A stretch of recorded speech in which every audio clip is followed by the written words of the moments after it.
వృత్త పద్యాల్లో first one మొదటిది ఉత్పలమాల. ఉత్పలమాల లక్షణంను మనము తెలుసుకుందాం ఈరోజు.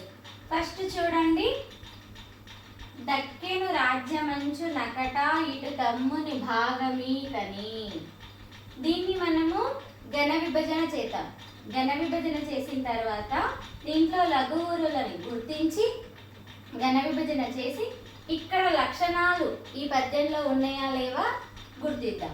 ముందు చూడండి, వృత్త పద్యాలకు మనం ముందుగా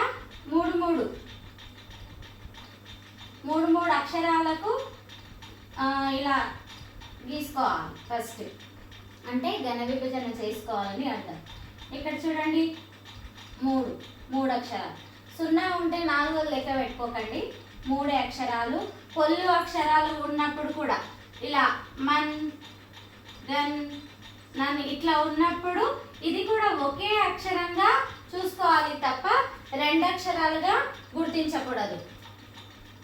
విభజన చేసేటప్పుడు దాన్ని ఒకటే అక్షరం లాగా చూడాలి. చూడండి, దక్కెను రాజ్యమంచు ఇక్కడ 3 అక్షరాలు కా వరకు, నెక్స్ట్ 2 వరకు, తర్వాత ఈ 3, ఇక్కడ 3, చివరిలో మనకు వా కానీ అంటే వాని లగ్గం అంటాం కదా, అలా 2.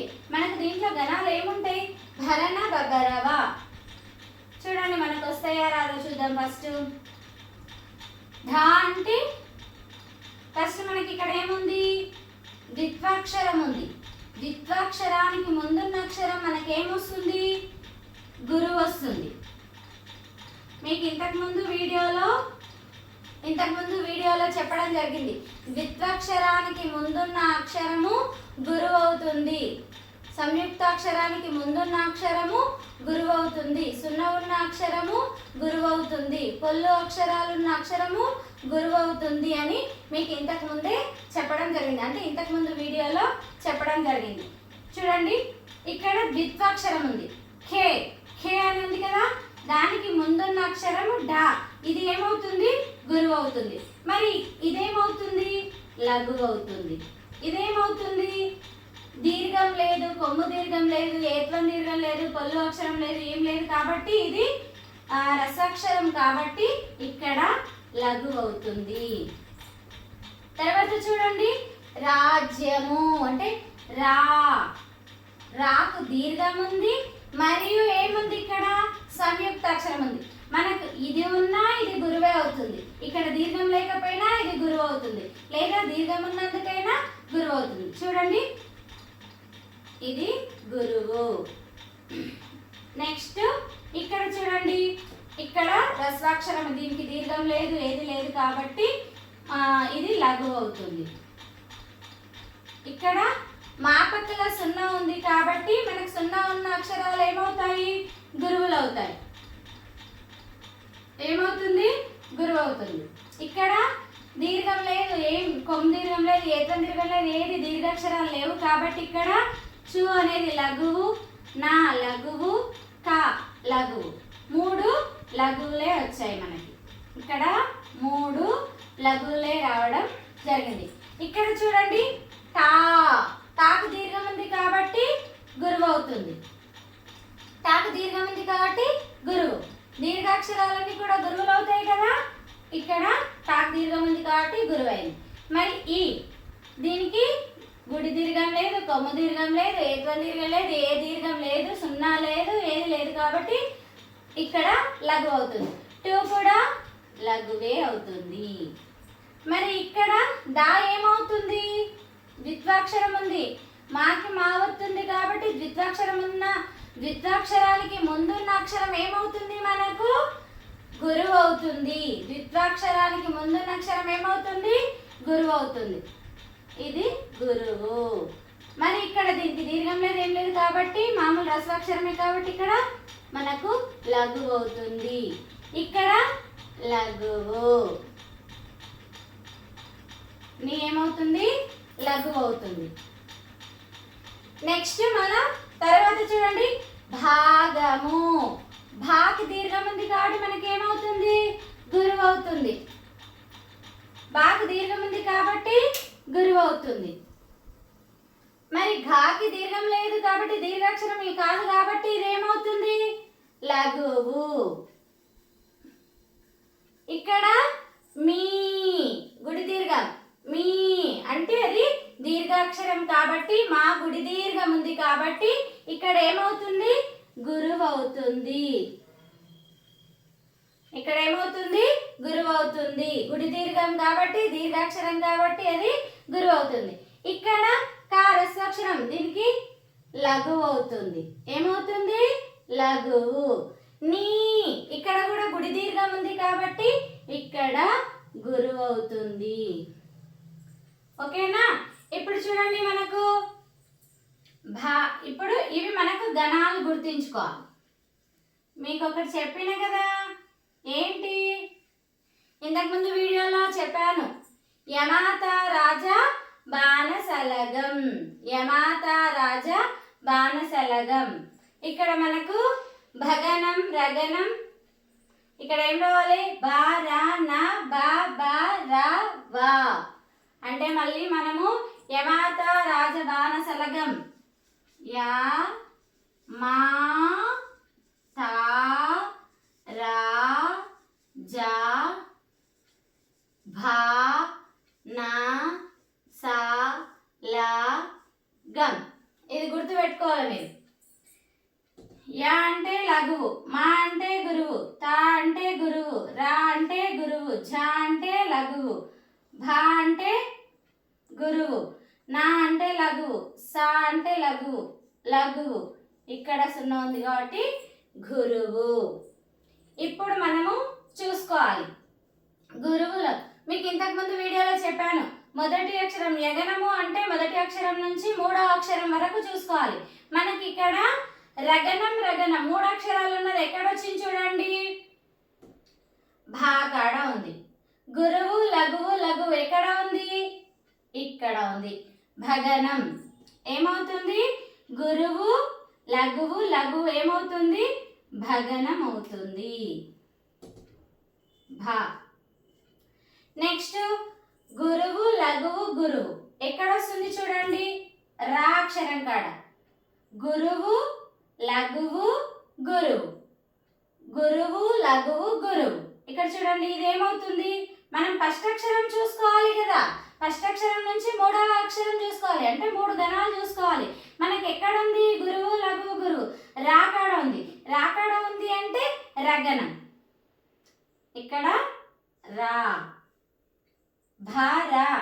ఇక్కడ చూడండి మూడు లఘువులు ఎక్కడ ఏ అక్షరం కాడ వచ్చినాయి ఇక్కడ నా అక్షరం మొదటి నగనం. లఘువు లఘువు లఘువు ఇది నగనం. మళ్ళీ సేమ్ గురువు లఘువు లఘువు అంటే భగనం. ఇక్కడ మళ్ళీ భగనం.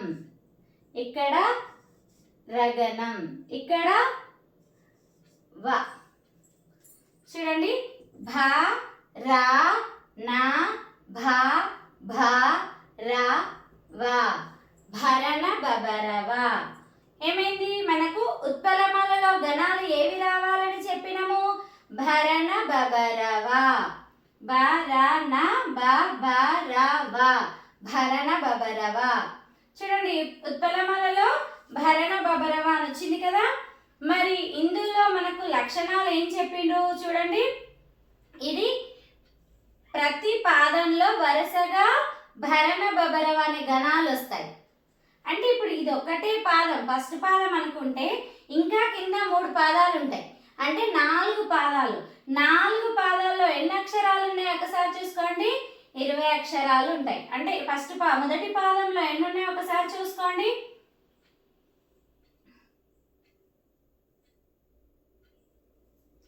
ఓకేనా. చూడండి 20 అక్షరాలు 3 6 9 12 15 18 2 20. ఓకేనా.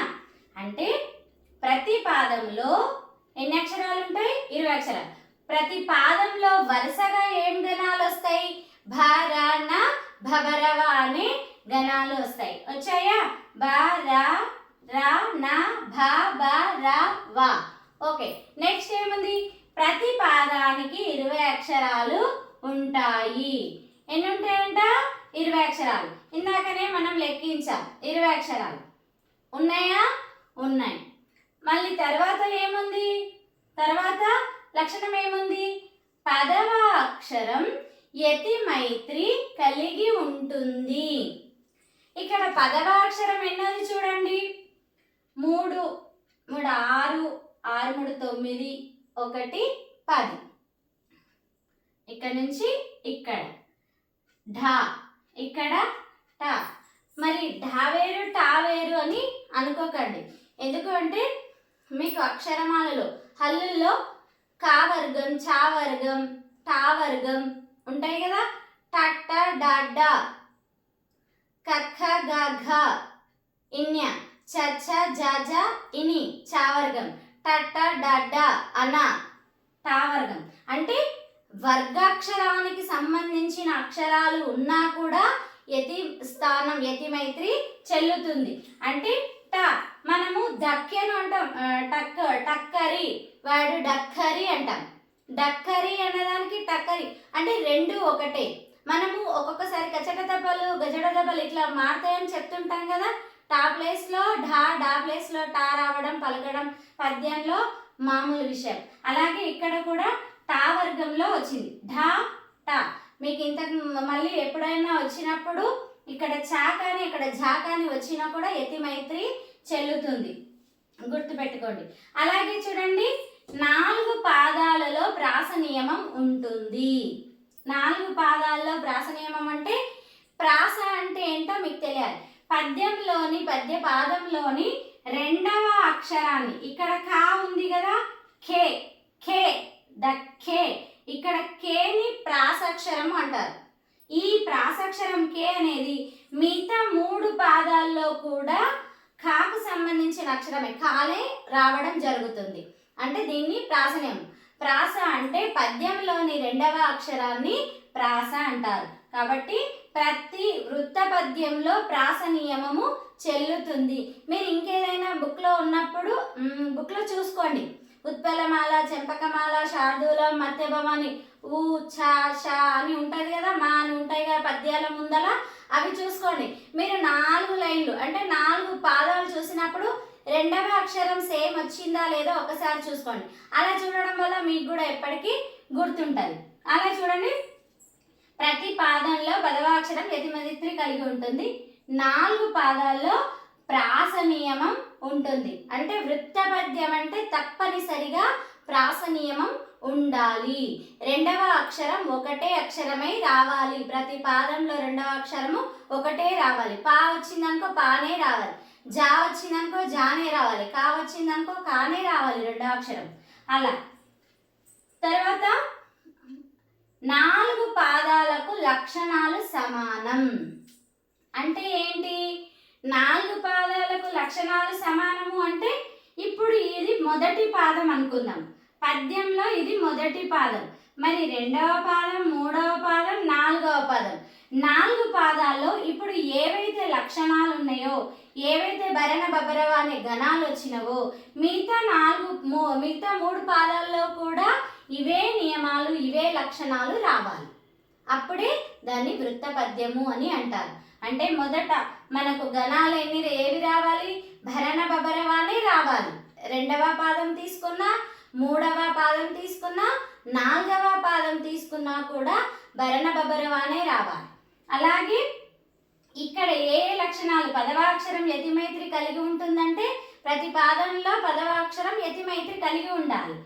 ప్రాస నియమం ఉంటుంది అంటే ప్రతి పాదంలో ప్రాస. ఇంకా పద్యం అంటేనే రెండవ అక్షరం సేమ్ వచ్చిందంటేనే ప్రాస నియమం ఉంది అని అర్థం.